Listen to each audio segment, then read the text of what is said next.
बात सुनिए, अब आप कंगना रनावत की बात कर रहे हैं तो उस मतलब इट्स अगेंस्ट अवर डिग्निटी। हम एक ऐसी औरत को कैसे डिस्कस कर सकते हैं, हमारी इज्जत के खिलाफ है। लेकिन फिर भी चूंकि अब एक इशू आया है तो हमें बात करनी पड़ेगी।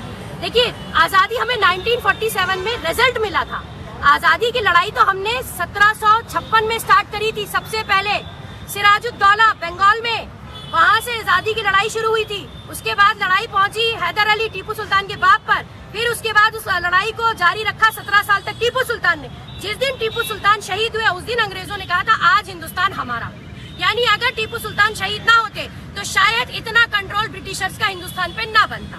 तो ये देखिए आप, अब कंगना रनावत ने ये सवाल पूछा था एक्चुअली कि 1947 में कौन सी आज़ादी की जंग हुई। तो एक जाहिल औरत है, शायद बेचारी स्कूल वगैरह नहीं गई होगी, नहीं भेज पाए होंगे, पढ़ी नहीं। लेकिन चाहे तो 6, 7, 8 की किताबें स्कूल की उठा लें और पढ़ लें और उनको पता चल जाएगा कि 1947 में हमें रिजल्ट मिला था। वो आज़ादी एक रिजल्ट थी किसका? जो 100 साल से ज्यादा हमने स्ट्रगल किया उसका वो रिजल्ट था। 2014 में उन्होंने कहा आज़ादी मिली। हाँ मिली ना। पहले जो है हमारा मुल्क बहुत ज्यादा सेफ था, सिक्योरिटी थी, औरतों की इज्जत थी, इतने रेप नहीं होते थे, इतने मर्डर नहीं थे, इतनी लिंचिंग नहीं थी, इस तरह से मस्जिदें नहीं जलाई जाती थी। तो ये सारी चीजें, ये सारे अचीवमेंट्स हैं बीजेपी की जो हमको 2014 के बाद से मिल रहे हैं। तो कहीं ना कहीं वो सच ही कह रहे हैं। बीजेपी आने के बाद से कॉन्स्टिट्यूशन जो है ना खतरे में नजर आ रहा है, ऐसा कई लीडर्स का कहना भी है और देखने में भी आ रहा है। इस पर आप क्या कहना चाहिए? खतरे में नजर आ रहा है कि मतलब क्या है? खतरे में आ गया, जैसे कि आ गया, खतरे में आ गया है। अब हमारी जिम्मेदारी है कि हमें खतरे के बाहर उसे कैसे निकालना है।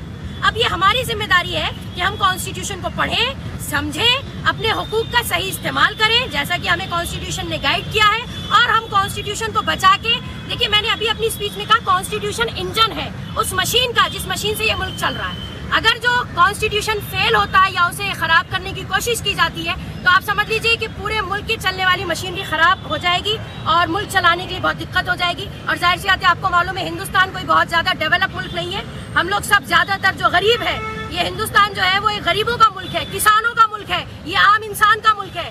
तो बचाना तो पड़ेगा ही, क्योंकि अब हमारे किसान बिल का जो वापस लिया है मोदी जी ने, तो 4 राज्यों में इलेक्शन है, इसको डर के ले रहे हैं, बोल रहे हैं कुछ और कुछ बोल रहे हैं कि मोदी का मास्टर स्ट्रोक है। तो उसके बारे में क्या कहना चाहिए? नहीं, देखिए ये बात तो सही है कि 1 साल जब उन्होंने किसानों को बिठा लिया, कितने किसान मर गए, सुसाइड करके मर गए, उनपे गाड़ियां चढ़ा दी गई, बेचारे दिल्ली की ठंड में मर गए, ठीक है, बेघर हो गए, कितने बहुत नुकसान उठाया उन्होंने। लेकिन मैं आपको बताऊं कि हमें जब कुछ हासिल करना होता है तो हमें उसकी कीमत देनी पड़ती। जैसे 100 साल लड़ने के बाद 1947 में आज़ादी मिली, इसी तरह किसान 1-1.5 साल से जो बैठे रहे, अब जाके उनको मैं ये तो नहीं कहूंगी कि वो पूरे कामयाब हो गए, क्योंकि ये गवर्नमेंट जो है ये झूठी गवर्नमेंट है, तो जुमलेबाज गवर्नमेंट आप कह सकते हैं। तो हो सकता है इसमें भी एक पॉलिटिकल कोई स्टंट होगा, यकीनन इलेक्शंस आ रहे हैं तो हो सकता है, क्योंकि अगर सही मानों में ये बिल वापस लिया जा रहा है तो मैं समझती हूँ उसी प्रोसीजर से वापस लेना चाहिए जिस प्रोसीजर से इसको लेकर आए थे।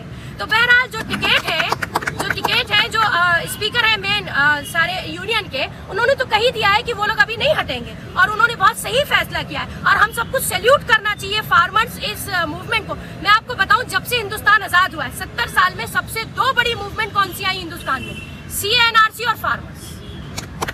ये 2 सबसे बड़ी अब तक की मूवमेंट्स हैं जो आजादी के बाद से उठी हैं, और आपने देख लिया कि दोनों ही में गवर्नमेंट को मुंह की खानी पड़ी। ये तो इसी तरह के हैं, बेचारे थूकते फिर चाट लेते हैं।